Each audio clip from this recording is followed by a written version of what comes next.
Hello, আজকের ভিডিওটা একেবারে অন্যরকম। কেন? চলো দেখা যাক।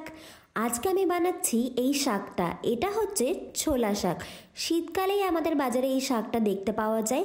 ফুলকপি বাঁধাকপি সারা বছর পাওয়া গেলেও এই শাকটা কিন্তু শীতকালেই দেখতে পাওয়া যায়। তো চলো শুরু করা যাক। এই শাকটা বাছতে সাহায্য করেছে আমার ঠাম্মা। এই কাজটা কিন্তু ঠাম্মাই করে সবচেয়ে ভালো। তো শাকের আগার দিকের নরম অংশটা রেখে গোড়ার দিকের শক্ত অংশটা বাদ দিয়ে দিচ্ছে।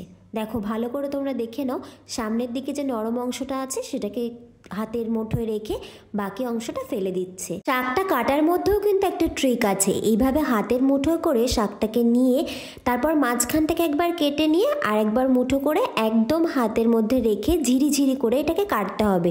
বটি দিয়ে এটা সবচেয়ে ভালো হয়, আমার দ্বারা তো একটুও হয় না, তাই তোমাদের একবার ভালো করে দেখিয়ে দিলাম। শাকটা যত মিহি করে কাটা হবে খেতে ততই ভালো হবে। এবার চলো আজকের রান্নাটা করবো আমি মাটির উনুনে। তাই উনুনটা প্রথমে জ্বালিয়ে নিলাম আর এরপর কড়াইটা চাপিয়ে দিয়েছি। কড়াইতে আমি দেবো প্রথমে সর্ষের তেল। এইসব রান্না কিন্তু সর্ষের তেলেই সবচেয়ে ভালো হয়।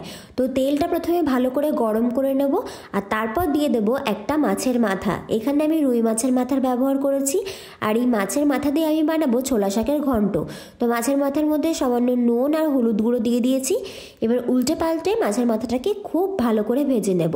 এই শাকের ঘন্টটা নিরামিষভাবেও করা যায়, তবে মাছের মাথা দিয়ে করলে দারুণ হয় খেতে। তোমরা যারা কখনো এইভাবে বানিয়ে দেখোনি তারা কিন্তু একবার ট্রাই করে দেখতে পারো। আশা করি তোমাদেরও খুব ভালো লাগবে। মাছের মাথাটা ভালো করে ভাজা হয়ে গেলে এবার এটাকে আমরা একটা পাত্রে তুলে রাখবো আর মাঝে মাঝে কিন্তু উনুনের জালটাও দিচ্ছি। এবার ভালো করে ভাজা হয়ে গেছে মাছের মাথাটা, এটাকে তুলে নিচ্ছি। তোমরা কিন্তু রুই মাছের জায়গায় কাতলা মাছের মাথাও ব্যবহারও করতে পারো, যেটা তোমাদের ভালো লাগে সেরকম ব্যবহার করো। এবার ওই কড়াইতে আর একটু তেল দিয়ে তার মধ্যে কালো জিরে ফোড়ন দিয়ে আমি দিয়ে দিয়েছি এখানে আদা জিরে বাটা। আর এই মশলাটাকে খুব ভালো করে তেলের ওপরে কষে নেব। মশলা কষানো হয়ে গেলে তারপর এর মধ্যে আমি দিয়ে দেবো পরিমাণ মতো নুন আর দিয়েছি 1 চামচ হলুদ গুঁড়ো দিয়ে সেই মশলাটাকেও ভালো করে কষে নেব। মশলা কষানোর সময় যদি দেখো ধরে যাচ্ছে তাহলে কিন্তু সামান্য জল দিতে পারো, আর না হলে জল দেওয়ার কোনো প্রয়োজন নেই। সব কষানো হয়ে গেছে। এবার এর মধ্যে আমরা ওই কুচিয়ে রাখা শাকটা দিয়ে দেবো। আর শাকটা কিন্তু পুরোটাই একসাথে দিয়ে দেবে। আর শাকে নুন আর হলুদটা কিন্তু একটু বুঝে শুনে দেবে, কারণ প্রথমে যতটা শাক দেখতে লাগে ততটা কিন্তু নুন হলুদের প্রয়োজন হয় না, কারণ রান্নার পর শাকের পরিমাণটা প্রায় অর্ধেক হয়ে যায়। শাক দেওয়া হয়ে গেলে এবার শাকটাকে বেশ কিছুক্ষণ ভালো করে নেড়ে চেড়ে মশলার সাথে মিশিয়ে নিতে হবে। মানে ভালো করে শাকটাকে বেশ অনেকক্ষণ রান্না করতে থাকবে। আর তারপর দিয়ে দেবো ঝালের জন্য চেরা কাঁচা লঙ্কা। এখানে যেমন ঝাল খেতে চাও তেমনটা দেবে। আমাদের বাড়িতে একটু বেশি ঝাল খাওয়া হয়, তাই আমি একটু কাঁচা লঙ্কার পরিমাণটা বেশিই রেখেছি। তো ভালো করে শাকটা মশলার সাথে মেশানো হয়ে গেছে।